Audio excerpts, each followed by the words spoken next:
The Crimson Classic went really well. We finished 8th out of 24 Division I schools and beat Tennessee, which is kind of a big deal. Just one back from Alabama. So we were pretty excited about that day. And I don't think it was a good day. We ran well. I'm not going to say it wasn't a good day, but it wasn't a perfect day by any means. We had a gap, too big of a gap between really our number 4 and our number 5. I think we have a pack of 5 that can run well together, and Marco ran a stupendous race, and we're very pleased with that. He was coming off a win at the HBU Invite, which is essentially a dual meet between us and HBU, and that was a good day. That was an unplanned meet. That was a short meet that was perfect for us for where they were.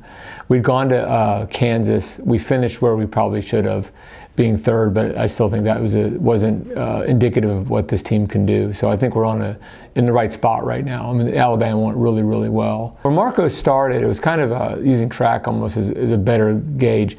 When he came in, it was a weaker conference, and we ran him in the steeplechase at conference, and he ran a time that historically had scored, and it didn't come close that year. If I could go back in time, I wouldn't have raced him that year because he has developed into a tremendous runner. In track, he is the 8th fastest time ever run for Rice in the steeple, and he qualified for the regional meet last year, and he's kept that momentum going into cross country by being our number 1 runner and a very dominant runner in his own right, and he's become a great team leader. He truly is the captain of this team, and he guides this team very, very well.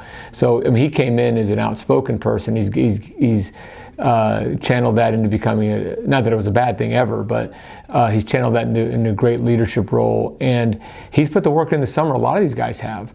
They're not necessarily on paper. If you look back at their high school marks and predict how talented they are using that as a gauge, it's not a team to say this is phenomenal, look how good they are. They've worked themselves to where they are right now, and we have a good group of 7. We're allowed to run 9, we're going to take 7. And it's a group of 7 that's growing like crazy. They're young. Will Roberts is our only senior on the team. He's really a 1,500 meter runner running cross country, so he's stepping up and helping us in that range a lot. Overall, we've had a great season thus far. I had to back out at pre-nats and sit Abigail and Elsa. They had a little bit of a ding, but they should be good. But other than that, winning the Rice meet was big, and then winning A&M was even bigger.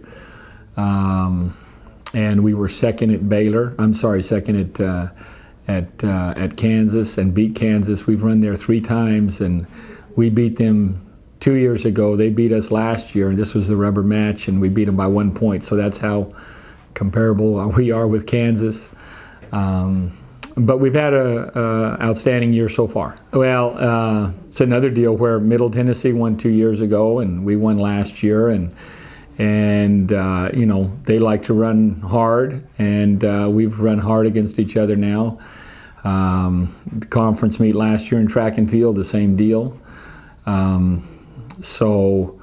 But we like the taste of winning. We won, 2 titles last year in cross country and outdoor track, and we've got a lot of people that know how to respond in big meets. So it's going to be very competitive. UTEP has the best team they've had in a long time, some new people, and Middle Tennessee brings everybody back, plus a few new runners.